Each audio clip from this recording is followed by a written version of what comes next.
ओम गुरुभ्यो नमः। ओम गम गणपतये नमः। ओम हुम हनुमते नमः। ओम रम रामाय नमः। ओम मातेश्वरी नमो नमः। ओम मातृपितृचरणकमलेभ्यो नमो नमः। ओम शांति शांति शांति। हरि ओम श्री गुरुभ्यो नमः। स्वागत है अध्यात्म गुरुकुल, ज्योतिष गुरुकुल, वास्तु गुरुकुल, स्वावलंबन गुरुकुल, पूजा पाठ कर्मकांड गुरुकुल, अभिनय गुरुकुल, राउर किला उड़ीसा से मैं आचार्य संजय। हमारे वर्तमान समय में हमारे गुरुकुल में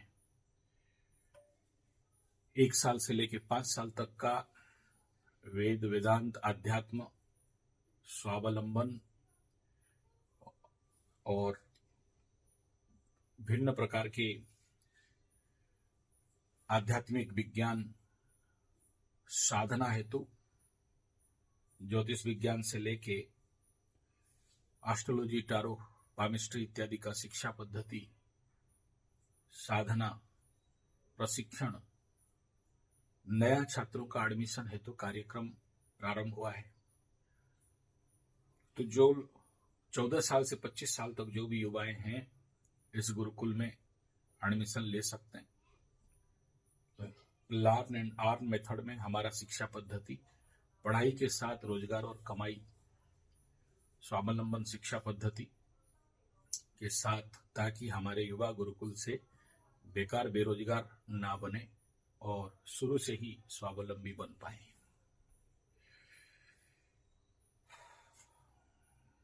अब विषय पे आता हूं। ये गुरुकुल गुरुकुल क्यों बोलता हूं और इसका आवश्यकता क्या है, और इन सभी वर्तमान परिस्थिति और परिप्रेक्ष्य में हमारे देश में जितने भी समस्याएं, एस्ट्रोलॉजिकल प्रॉब्लम है हमारे बच्चों का जिंदगी में, अगर हमारे बच्चे देश में बेकार हैं, बेरोजगार हैं, उनको विदेश जाना पड़ रहा है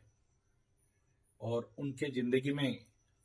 जब शनि 7.5 लग जाता है, शनि महादशा लग जाता है और जिंदगी में समस्या चालू हो जाता है और उनका जीवन में जो भी पश्चिम सभ्यता और संस्कृति से बच रहे थे, जी रहे थे, उनका जीवन शैली था hot dog, burger, pizza, chowmein, Manchurian, चाय समेत दूर रखो बीड़ी सिगरेट, और सडन जब जिंदगी में पढ़ाई नौकरी सब कुछ मिला और सब कुछ आगे बढ़े और जिंदगी में जब जोर से का झटका धीरे से लगे और शनि बाबा 7.5 में फटाके फूल कर देता है, तब उस समय जिंदगी में जितने भी लोग आज आध्यात्मिक जगत के ओर दौड़ रहे हैं, पंडित, ब्राह्मण, पुजारी, हम जैसे ज्योतिष, वास्तुशास्त्री, और जितने भी आध्यात्मिक ज्ञान विज्ञान के विकास के पीछे समाज और लोगों को उस तरफ प्रेरित कर रहे हैं, हम जैसे लोगों के पीछे साधारण आदमी कुंडली पकड़ के कब आता है, जब उसका फटके फूल हो जाता है। जिंदगी रेड कारपेट में चल रहा था और सडन शनि का 7.5 लगा, शनि का महादशा आया, ऐसे फटा कि फट के फूल बन गया। तब फिर ज्योतिषों के पास दौड़ो, बाबाओं के पास दौड़ो, ओझाओं के पास दौड़ो, फिर कोई रास्ता नहीं बताता है और जिंदगी एक प्रकार का नरक हो जाता है। तब फिर हम जैसे लोगों के पास आप लोग आते हो और हम लोग फिर आपको आध्यात्मिक मार्ग देते हैं, जब तब पूजा पाठ, यज्ञ, हवन, तब आपके जिंदगी में कुछ राहत मिलता है। इमेजिन करो, किसके जिंदगी में दाम्पत्य जीवन, विवाह विच्छेद हो गया, रो रहा है, सिसक सिसक के रो रहा है कि पत्नी छोड़ दी, लवरी छोड़ दी, लवरा छोड़ दी, मनोवैज्ञानिक स्थिति खराब है, आध्यात्मिक जीवन से बहुत दूर है, सांसारिक विषयवादी वस्तुवादी जीवन में दौड़ रहा है और उसके उपरांत भी उसके जिंदगी में किसी भी प्रकार का सुख, शांति, समृद्धि नहीं है। तब जीवन में कुछ गलती कर दिया, ऐसा भावना उसके मन में आता है और उसके बाद ढूंढता है कि मेरे साथ ऐसा क्यों हुआ और इसका समाधान क्या है। और जब तक उसको पता चलता है, जिंदगी में तब तक बहुत देर हो चुका होता है कि उसका जिंदगी में इस प्रकार के दुख, दैन्यता, शनि महादशा, शनि साढ़े साती, पट के फूल हो जाना, जिंदगी का नौकरी चला जाना, बीवी छोड़ के भाग गई, एक्सीडेंट हो गया, पड़ गया, इत्यादि इत्यादि, जिंदगी में जितने सारे समस्याएं उनका होना चाहिए, आना चाहिए, जब सब कुछ आ जाता है और फिर ढूंढता है कि मेरे साथ ऐसा समस्या क्यों हुआ, तब फिर हम लोग याद आते हैं। अच्छा बात है, जब जब मार पड़ता है तब तब भगवान याद आते हैं और धीरे धीरे जीवन में एक ट्रांसफॉर्मेशन आता है और हमारे लोग, हमारे यजमान, हमारे बच्चे, हमारे बहुत पढ़ा लिखा educated idiot, Delhi, Bangalore, Bombay, Delhi, Calcutta, America, German, Japan, Poland, मोलैंड, हॉलैंड जाने के बाद वहां ठुकाई जब पड़ जाता है, जिंदगी में ऐसा टाइम आ जाता है जहां शनि साढ़े साती, शनि महादशा आ गया, राहु महादशा आ गया, पागलपन का शिकार हो गए, बीवी छोड़ के भाग गई, गाड़ी बिक गया, घर द्वार जमीन बाड़ी बिक गया, शेयर सट्टा लॉटरी जुआ में सब कुछ टूट के फूट के सट गया, तब ढूंढते हैं कि लक्ष्मी मंत्र क्या है, धन स्थिर लक्ष्मी मंत्र क्या है, जिंदगी में सुख का पावर क्या है। जब जिंदगी में सुख रहता है तो भगवान को नहीं याद करता कोई, और जिंदगी में जब बढ़िया चलता है तो भूल जाता है लोग कि जिंदगी में कुछ आध्यात्मिक तत्व है और जीवन को कैसे बैलेंस करना है, जीवन को कैसे ठीक रास्ता में लेना है, जिंदगी का ऐसे जिए कि जिंदगी में समस्या आए ही नहीं, और समस्या आए तो हम उसको सहजता, सरलता से सामना कर सकें। जब जीवन का यह विषय बिंदु आ जाता है तो फिर ऑल्टरनेटली रास्ता एक ही बचता है, अध्यात्म के ओर जाना पड़ेगा। लेकिन हम लोग का उड़िया में बात है कि निसो उठा पाठो, छतु उठा काठो, मतलब मूछ उठने के बाद पढ़ाई और मशरूम छतु उठने का बाद जो लकड़ी, उसका कोई मूल्य नहीं रह जाता है और जिंदगी बेड़ा गर्द होके रह जाता है। अगर इन बच्चों को पहले से ये ज्ञान गुरुकुल के माध्यम से मिल जाए तो ये लक्ष्य है हमारा गुरुकुल का। अगर जिन बच्चों को भगवान राम जैसे, पांडव जैसे गुरुकुल का शिक्षा मिल जाए बचपन से, तो बड़े होके उनका जिंदगी बर्बाद होगा नहीं। बड़े होके extra marital affairs, illegal relationship करके अपने किस्मत को बर्बाद करेंगे नहीं। बचपन से उनको ब्रह्मचर्य, सेलिब्रेसी का ज्ञान, शिक्षा मिल जाए तो बड़े होके फिर हस्तमैथुन, गुदा मैथुन इत्यादि करेंगे नहीं और जिंदगी को एक प्रचंड उन्नति, मजबूत, स्ट्रॉन्ग, पावरफुल, शक्तिवान जीवन का आधार बनाएंगे। और खास इसी लक्ष्य के वजह से हम लोग गुरुकुल चलाते हैं और अन्य अन्य स्थान में गुरुकुल खोलने के लिए सपना देखते हैं। अलग बात है कि ये देश का दुर्भाग्य है कि खुल नहीं पाता है। अब इस बात को मैं क्यों कह रहा हूं? इस बात को इसलिए कह रहा हूं कि देखो, इस समय जो तालिबान से आमिर खान साहब आए हैं, विदेश मंत्री तालिबान का, अभी वो पाकिस्तान के साथ तालिबान का युद्ध हो गया और वो जो आमिर खान साहब इंडिया में आए तो कहाँ गए? देवबंद का जो मरकज है या जो उनका गुरुकुल है या उनका जो शिक्षा स्थान है या वहां पर जो क्या बोलते हैं उनको पढ़ाने वाला जो है, वहां पर जाके कितने सारे भीड़ आप देखोगे तो दिल खुश भी हो जाएगा और दिमाग खराब भी हो जाएगा। आप इमेजिन करो, भारत देश गुरुकुल का राष्ट्र है और गुरुकुल या मरकज या उनका क्या बोलते हैं जो भी है, उनका कितना बड़ा है, कितने सारे बच्चे पढ़ रहे हैं। और देवबंद वालों का वो जो मदरसा है या गुरुकुल है या जो शिक्षा स्थान है या मरकज है, जो भी है, देख के दिल खुश हो गया कि कितना बच्चे। नेगेटिव बोलना तो बेकार बात है, उनका त्याग है, तपस्या है, उनका एकता है, उनका यूनिटी है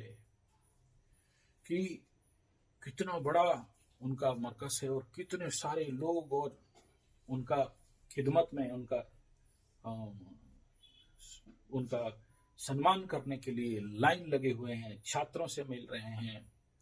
और पीछे जो बिल्डिंग का व्यू दिखा रहा था, तो कितना बड़ा बिल्डिंग है। दुर्भाग्य नहीं है क्या हमारे भारतीय गुरुकुल परंपरा या ऐसा शिक्षा संस्थान हिंदुओं के लिए, सनातनियों के लिए भारत देश में, हिंदुस्तान में नहीं है। आप मेरा बात से बोलोगे कि हिंदू यूनिवर्सिटी है, लेकिन आप कभी जामिया मिलिया इस्लामिया मुस्लिम यूनिवर्सिटी जाके देखो और उसके बाद फिर ये हिंदू यूनिवर्सिटी जाके देख लेना। कहते हैं जामिया मिलिया यूनिवर्सिटी में एक लाइब्रेरी हमारे उड़ीसा का एक यूनिवर्सिटी बराबर होगा, संबलपुर यूनिवर्सिटी बराबर होता है। मैं उनके प्रति कोई द्वेष भाव नहीं रख रहा हूं, मैं ये कह रहा हूं कि इस समय हम चोटी वालों को, टीका वालों को तो एक बार सोचना चाहिए कि अगर उनके पास है तो हमारे पास क्यों नहीं है। वो अगर आध्यात्मिक धार्मिक शिक्षा दे रहे हैं तो हम क्यों अपने धार्मिक आध्यात्मिक शिक्षा नहीं दे रहे हैं। अब उनके पास ले दे के कितना किताब है, और हमारे पास किताबों का 4 वेद, अष्टादश पुराण से लेके, ब्रह्म सूत्र से लेके, 108 उपनिषद से लेके क्या क्या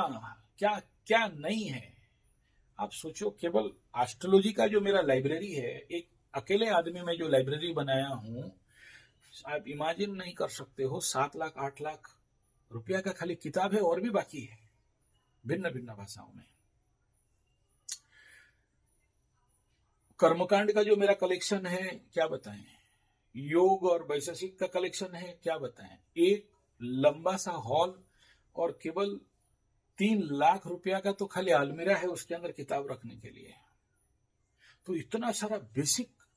कौन सा हिंदू का बच्चा, सनातन का बच्चा इन सारे ज्ञान लेने के लिए मर रहा है? कोई नहीं। सबको नौकरी चाहिए, चाकरी चाहिए, और MA, PhD, CHD, DHD, internet, computer, MCM, DMCM करके विदेश में जाके नौकरी, रोजी रोटी, पैसा कमाना, एटीएम मशीन बन जाना। विवेकानंद बहुत अच्छा है, लेकिन पड़ोसी का बच्चा बने, मेरा बच्चा नहीं। हम अपने हिंदुस्तान के लोग अपना संस्कृति और धर्म का ऊपर जो ध्यान रखना चाहिए नहीं रख रहे हैं। क्यों नहीं रख रहे हैं? ये इतना बड़ा कार्यक्रम से तो सीखना, देखना जरूरी है।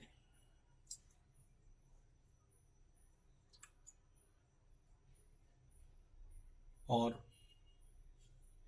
इससे बड़ा और दुर्भाग्य क्या हो सकता है। ये तो देश का कंडीशन है, लेकिन सबसे बड़ा चीज यहां राजनीतिक परिप्रेक्ष्य और दृष्टिकोण को भी देखना जरूरी है। वर्तमान समय में मेरे को ना, मैं थोड़ा सा संजय हूं, बड़ा टेढ़ा मेढ़ा मुझे दिखाई देता है। और जो वर्तमान राजनीतिक कंडीशन है, पॉलिटिकल सिनेरियो है, ये कोई बड़ा बात नहीं है कि खुद पाकिस्तान जब आगे अटैक करेगा इंडिया के ऊपर, या इंडिया पाकिस्तान का युद्ध हो जाए, और पाकिस्तान वाले जब इंडिया में किसी भी प्रकार का रॉकेट छोड़ें या किसी भी प्रकार का अटैक करें। अब आज अगर पाकिस्तान का हालत देख रहे हो कि पाकिस्तान के अंदर, घर के अंदर ही मारकाट चल रहा है बड़ा भयंकर रूप में, और पूरा पाकिस्तान आज डिस्टर्ब चल रहा है। और बड़ा, मैंने क्या बताएं, आज मैं देख रहा था पाकिस्तानी लोग पाकिस्तान के ही लोगों को मार रहे हैं, फिर पगला के बौखला के तालिबान का बॉर्डर में जाके वहां ठोक पीट के साफ कर रहे हैं। पाकिस्तान का बहुत सारे सोल्जर मर गए, लेकिन फिर भी उनका जो भी रेंजर हैं, उन्हीं के देश के लोगों को मार काट के साफ कर रहे हैं। इससे तो मेरा यहाँ पर जो सबसे बड़ा मेरा चिंता का विषय यही है कि जब भी ये अगला अटैक होगा या ऐसे कुछ स्थिति बनेगा,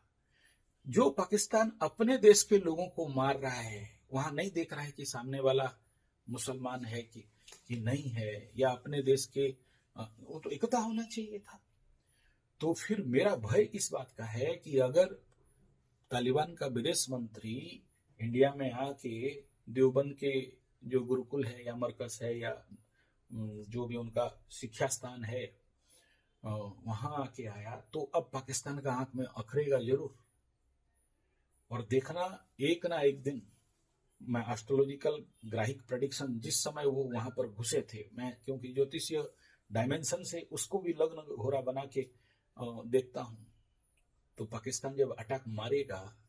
तो ये भी देखना कि उसी मरकज में, उसी गुरुकुल में, उसी मदरसे में वहीं कुटेगा। कारण यहां जात धर्म बात का अहंकार, ईगो, गंदा पॉलिटिक्स। तो ये जो राजनीतिक बड़ा परिस्थिति, पाकिस्तान का जो भयंकर डिस्टर्बेंस चल रहा है, और पाकिस्तान अभी बौखलाया हुआ है, पगलाया हुआ है, लेकिन इंडिया के साथ अभी तो छेड़ेगा नहीं, ये ठीक है, लेकिन जब उसको मौका मिलेगा वहीं वहीं कूट देगा। ये संभावना है, ऐसा होगा ऐसा मैं नहीं कह रहा हूं, क्योंकि इंडिया का जो रक्षा कवच है वो बहुत स्ट्रांग है, मजबूत है। लेकिन एक बात, अगर हम इस समय मालिका के डायमेंशन से सोचते हैं, और जो कल की अवतार, संभल में भगवान कल्कि का अवतार होना है, और कल्कि का जो मंत्र को देखोगे तो म्लेच्छ संहारणाय विद्महे बताया गया है, म्लेच्छों का संहार करेंगे। और उसमें ये जो ये जो अभी वर्तमान में जो देखो, इसमें ना पॉलिटिकली हमारे इंडियन पॉलिटिकल जो सिस्टम है बड़ा सातिर, बड़ा बुद्धिमता, बड़ा प्रैक्टिकल। मतलब मुझे तो लगता है कि कहीं भगवान इनके दिमाग में दे रहे हैं, दिखा रहे हैं कि देख, और हम सबको दिखा रहे हैं कि देखो क्या है ये मरकस, क्या है देवबंदी, और देवबंदी का मरकस गुरुकुल और वो देवबंद का शिक्षा स्थान विश्व को क्या दिया है, कितने कितने कैसे कैसे लोग दिए हैं जो कि क्या किए हैं, बोलना नहीं चाहता हूं मुंह खोल के। और ये लोग जब निकले तो विश्व पटल में क्या किए, क्या ये लोग कोई साइंटिस्ट दिया, क्या इस विश्व के कल्याण के लिए कुछ महानतम रिसर्च या अनुसंधान करके कुछ अच्छा काम किए, या फिर ये पाकिस्तान और तालिबान वाले और ये देवबंद गुरुकुल बंदूक उठाना सिखाया, और जो भी उनका धर्म के आधार पर करना चाहिए, उनके आधार पर जो भी लिखा है उनके किताब में। अब ये कल तक किसी को पता नहीं था, या था भी तो उतना जो यूपी वाले खाली जानते होंगे, लेकिन ये एक बहुत बड़ा रूप इस समय समाज और देश के सामने आया है देखने के लिए, और इसका कई सारे पॉलिटिकल सिनेरियो भी दिखाई दे रहा है। और ये एक लोगों के अंदर जागरण, जिस समय पूरा विश्व, हर देश में आप जाके देख लो, जहां इनको पाकिस्तानियों को और पाकिस्तान के जो भी ऐसे लोगों को इटली से भगा रहे हैं, जर्मन से भगा रहे हैं, ऑस्ट्रेलिया से भगा रहे हैं, अमेरिका से भगा रहे हैं, उनके विरुद्ध में बड़ा सारा चारों तरफ से एक इस प्रकार का माहौल पैदा हो गया है। सब कोई घृणा दृष्टि में देख रहे हैं, या सब कोई बोल रहे हैं कि ऐसा कर रहा है, वैसा कर रहा है, ब्रूमिंग गेम कर रहा है, गैंग बना रहा है, और वो सब आके ऐसे ऐसे जो भी, आप मैं बोलना नहीं चाहता हूँ, वो सब क्या कर रहे हैं आप सबको पता है, गंदगी कर रहे हैं, मार रहे हैं, और वो पूरा उनका जो चेंज कर रहे हैं पूरा वहां का जो माहौल को, और एक प्रकार का सिनेरियो चेंज हो रहा है, और एक प्रकार का जनसंख्या के डेमोग्राफी चेंज हो रहा है। इस प्रकार का जो हवा उड़ रहा है आप देखोगे तो क्या भगवान जो कल की अवतार, कल की भगवान कहीं इस प्रकार का जो नॉलेज है, बुद्धि है, या डिप्लोमेसी है, या इस प्रकार के पाकिस्तान का हालत को लोगों को दिखाने के लिए, तालिबान का युद्ध को लोगों को दिखाने के लिए, लोगों तक मतलब उसको पहुंचाने के लिए, इसका जागरण सृष्टि करने के लिए, और एक प्रकार के ऐसा स्थिति बन रहा है जहां पर वो अपने आप को, सोचो पाकिस्तान अपने ही देश में लोगों को मार रहा है, उनका रेंजर लगा के, तालिबान में घुस के, एक ही धर्म के हैं, मार रहा है, एक दूसरे को काटना, एक दूसरे को मारना, एक दूसरे बिना कोई कारण नहीं है, लेकिन चल रहा है एक दूसरे को हत्या। यही बात तो कल की पुराण में मालिका में, अच्युत मालिका में बताए थे कि ये लोग एक दूसरे को बिना कारण हत्या करेंगे, मारेंगे, काटेंगे, और इनका जो अहंकार है। तो इंडिया में इसी प्रकार का जो बड़े सारे आप देखना भी बीच में आए, मुंबई में हवा उड़ा था कि वो लोग अपने लिए केवल वो विशिष्ट जो धर्म है, विशिष्ट जो कौम है, विशिष्ट जो जाति है, या विशिष्ट वो उनका जो धर्म वाले हैं, उनके लिए बड़े बड़े सोसाइटी, बिल्डिंग, घर और कॉलोनी बना रहे हैं, मतलब भारत में और एक पाकिस्तान का देश जो बना रहे हैं। तो एक जगह में रह रहे हैं, और एक जगह में रहना इनको समझ में नहीं आ रहा था। अब ये भी समझ में नहीं आएगा, क्योंकि जो एक गुप्त सत्ता और शक्ति के माध्यम से उस प्रकार का उन जाति को, उन वर्गों को, उन विशेष समुदाय को जो शक्ति मिल रहा था, कहीं ना कहीं से वो क्षीण होते जा रहा है। और ये अमृत काल के माध्यम से, ये कल की अवतार के माध्यम से संभल जैसे जगह में बिना फालतू का ये जो कितना बड़ा पूरा विश्व को पता चला इस बारे में, तो उसका परिणाम आने वाला समय दिखाई देगा। ये तो बड़ा डगडग करके ये चीज बड़ा क्लियर दिखाई दे रहा है। यानी ये जो राजनीतिक घटनाक्रम है, अगर आप इसको नेगेटिव डायमेंशन में सोचने का कोशिश करोगे तो यही दिखाई दे रहा है कि भाई हमारा देश का नेता, कूटनीतिज्ञ, हमारे देश का जो हिंदू पॉलिटिक्स है, सनातन पॉलिटिक्स है, वो कहीं ना कहीं ये देवबंद और तालिबान और उनका जो सिस्टम है उसको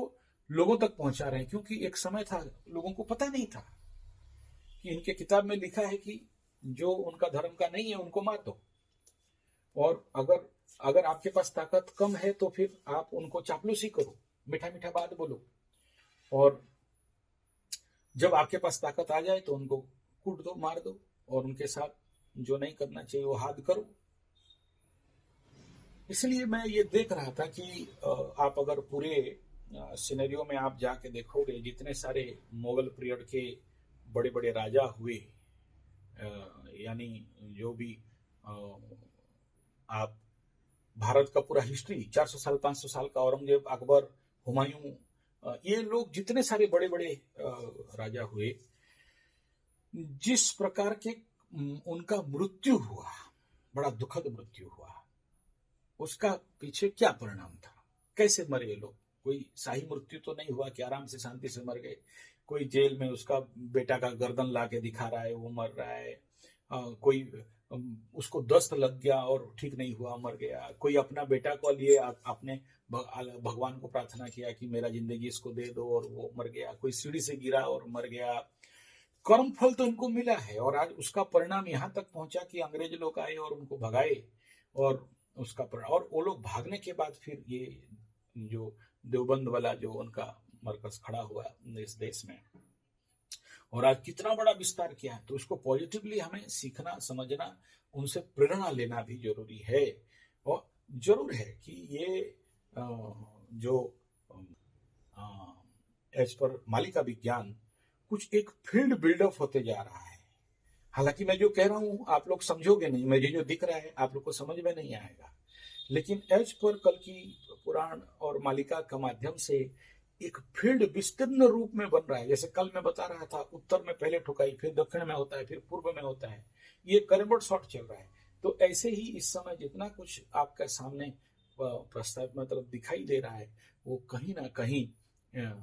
एक प्लेटफॉर्म बिल्डअप होते हुए मुझे दिखाई दे है। देखो, हम ज्योतिष लोग, आप लोगों को भगवान हमें जो ज्ञान देता है कि आपको अवेयरनेस दें कि देखो ये चल रहा है और इसके लिए ये प्रिपरेशन और सावधानी बरतना जरूरी है। और हमको इस प्रकार के धर्म अनुमोदित मालिका में जो बताया गया, राम तारक मंत्र, एकाक्षर ब्रह्म मंत्र, त्रिसंध्या, भागवत जी का पाठ और प्रचंड रूप में अपने इम्यूनि पावर को पुष्ट करने के लिए योग, ध्यान, तपस्या करना चाहिए। तभी महाप्रलय, खंड प्रलय और कल की अवतार के समय आप अपने को रक्षा सुरक्षा कर सकते हो। तो ये जो परिस्थिति है, आप देखो, मैं किसी को आक्षेप, किसी भी धर्मावलंबी लोगों को मैं आक्षेप नहीं कर रहा हूं, मैं केवल परिस्थिति को बता रहा हूं। हो सकता है आपको इस समय वो परिस्थिति को अनुभव आप नहीं कर पाते होंगे, आपको ये पता भी नहीं चलता होगा, क्योंकि हम सब रोजी रोटी, पैसा कमाना, धन प्राप्ति और मतलब अपने माया संसार में इतने खुद को व्यस्त रख दिए हैं कि हमें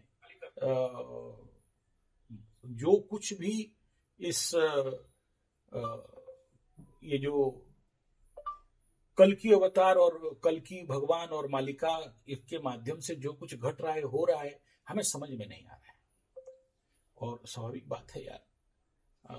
ये जो हम लोग संसार के कीड़े हैं, पैसा कमाने वाला कीड़ा, सांसारिक कीड़ा,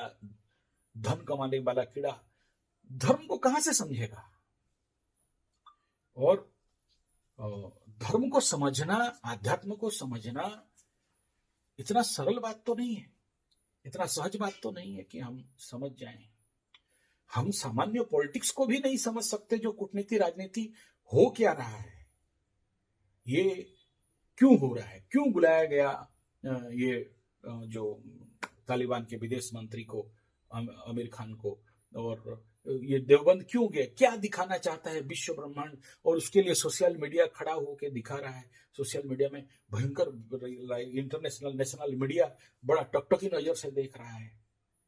तो ये जो कुछ भी घटनाएं हैं हमारे समझ से परे हैं,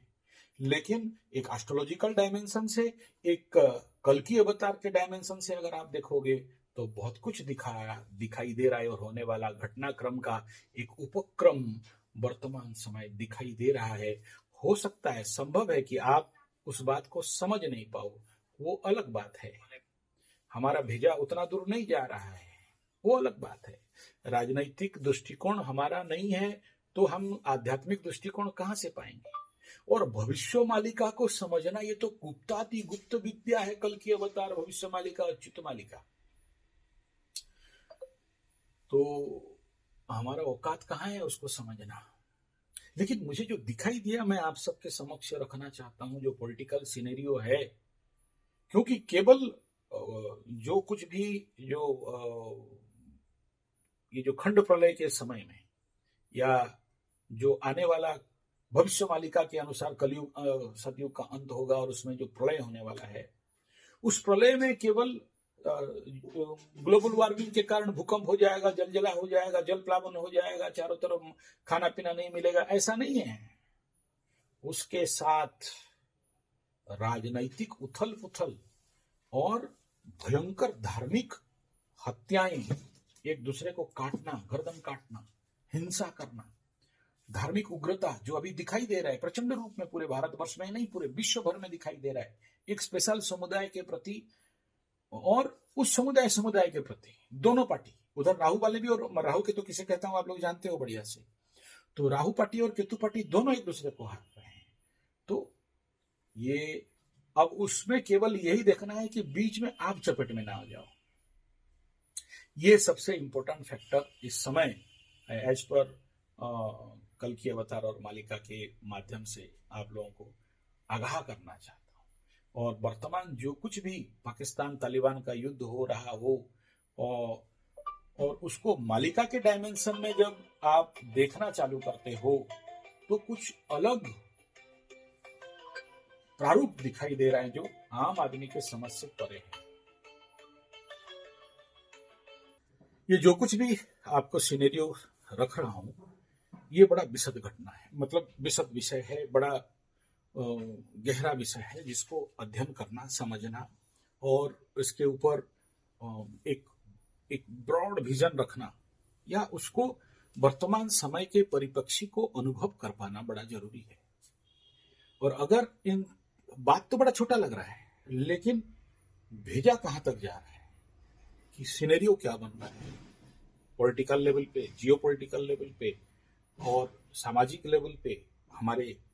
जितने कुछ भी इस देश के अंदर घटनाक्रम दिखाई दे रहा है, हम सबको बार बार वार्निंग दे रहा है, इंगित कर रहा है। आपको तो अभी अच्छा लगता होगा कि इंडिया पाकिस्तान का युद्ध हो रहा है, आपको अच्छा लगता होगा कि तालिबान पाकिस्तान ठुकाई हो रहा है, आपको अच्छा लगता होगा कि इस समय पाकिस्तान के अंदर, नेपाल के अंदर, श्रीलंका के अंदर इस प्रकार के अशांति चल रहा है। आप एक बात बताओ, जब पूरे जिसको कि हम लोग नजरअंदाज कर दे रहे हैं,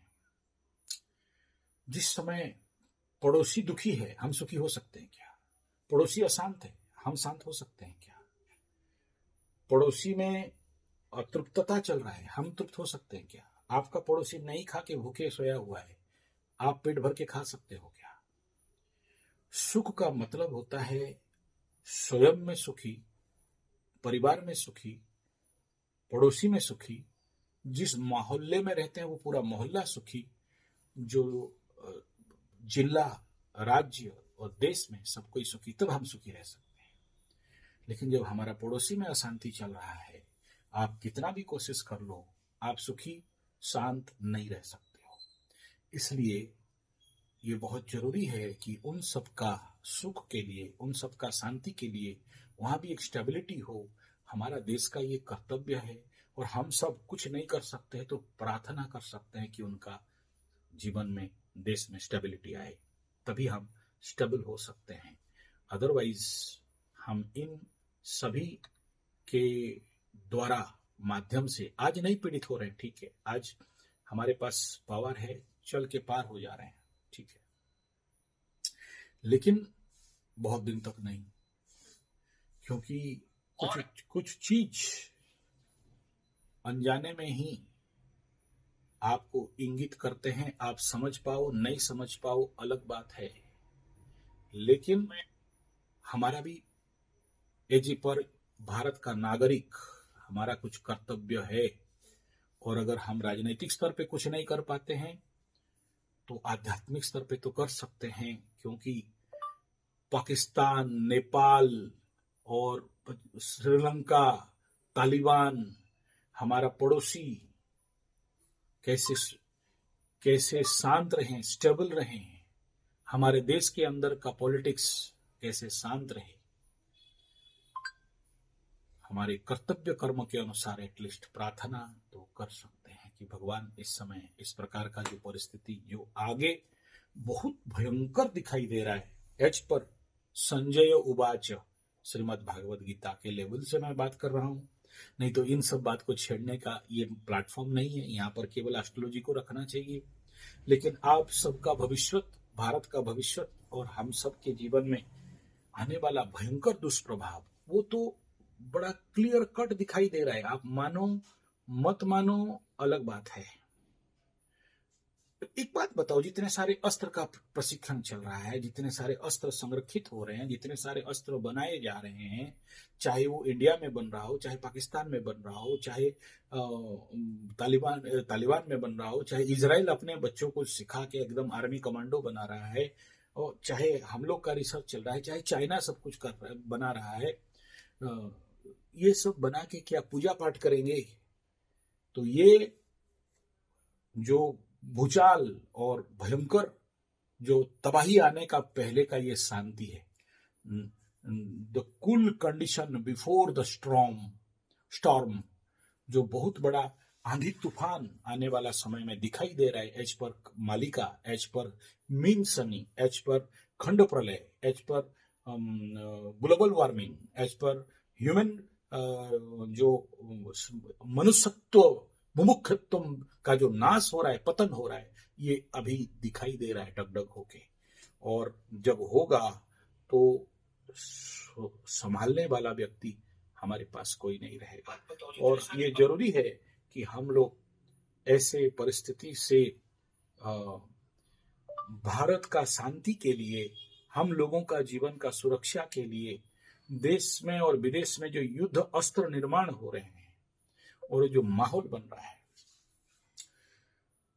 बहुत गंभीरतम चिंतनीय विषय है। हम कुछ नहीं कर पाएंगे, नहीं कर पा सकते हैं, ऐसे करके मुख होके बैठना नहीं है। हर एक दिन का प्रार्थना में